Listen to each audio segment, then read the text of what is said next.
Hey folks, behind me I've got a Mitsubishi Pajero, one of the most often underrated and forgotten about four-wheel drives in Australia. This is a 2020 model. A lot of people think they can't carry a rooftop tent. Well, we do make a rack that carries that tent very well. I'm here to talk about the rack, not really the Pajero, but the rack actually bolts in to the roof of the Pajero via M6 bolts instead of the more common used M8. However, the Paj has a few nice surprises. One is that the bolt or the nut that's built into the vehicle is captive, and it's a cup mechanism so that glue, debris, water can't leak into the vehicle. Now they're high tensile 10.6s or 10.9s I believe is the high tensile. You guys, some of you will correct me, maybe they're 9.8s, 10.9s, there's different grades, I get mixed up. But they have two of those here. Amidships, they have one already sunk into the vehicle, which is a male, the wrong way. And they have two more at the front, giving them 5 at each side. A total of 10 M6 bolts with a shear strength of a lot. We'll say maybe a couple of tonne each. So with that rack on there, which is a one-piece rack, there's no chance of those bolts being able to shear through twist. That prevents that. And with these top hat bar planks, sorry, just pause for a sec, fitted, there's no way it can flex either way. There's no rattle, it's very low.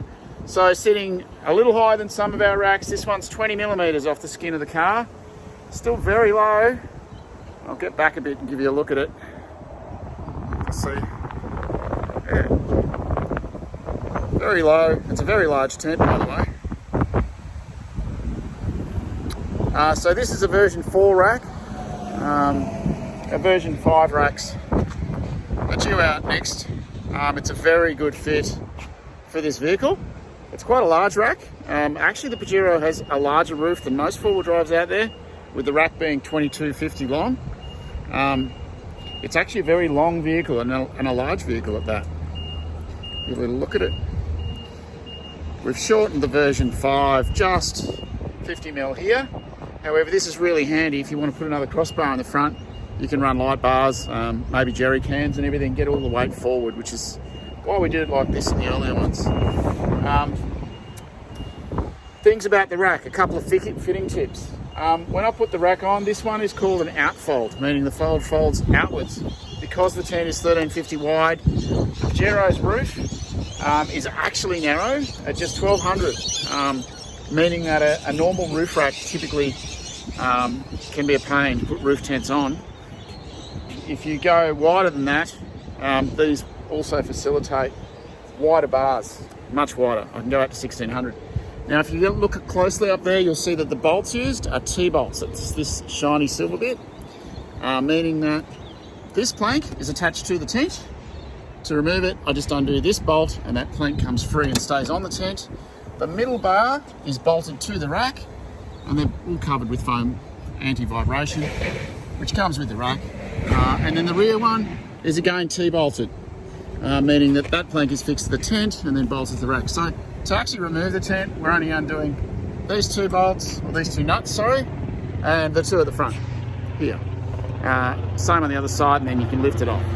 Now the reason we've done it that way is to make it easy to off the tent and put it back on again, for servicing, repairs, or just if you just don't want the big ugly tent on there all the time and you want to revert the car back to town mode. The middle bar can also be removed, which negates anything east-west across the roof, giving the car basically zero wind noise and reverting it to original status, which is all about what we want to do. Now, other stuff about the Paj.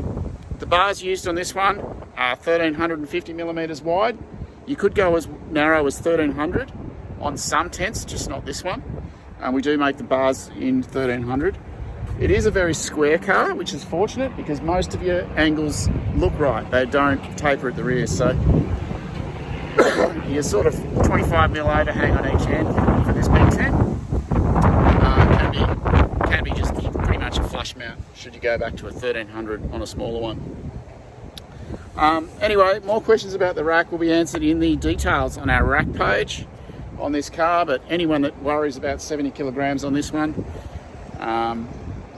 it seems to drive quite well. We've taken it for a test drive. Now these guys haven't done a tyre upgrade yet. They're still on standard tyres.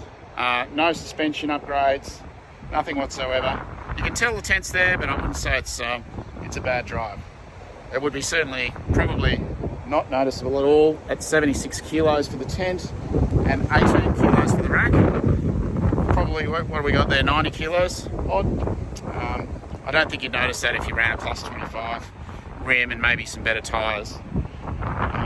But anyway, I hope you like the video and I hope you like the rack. Thanks guys.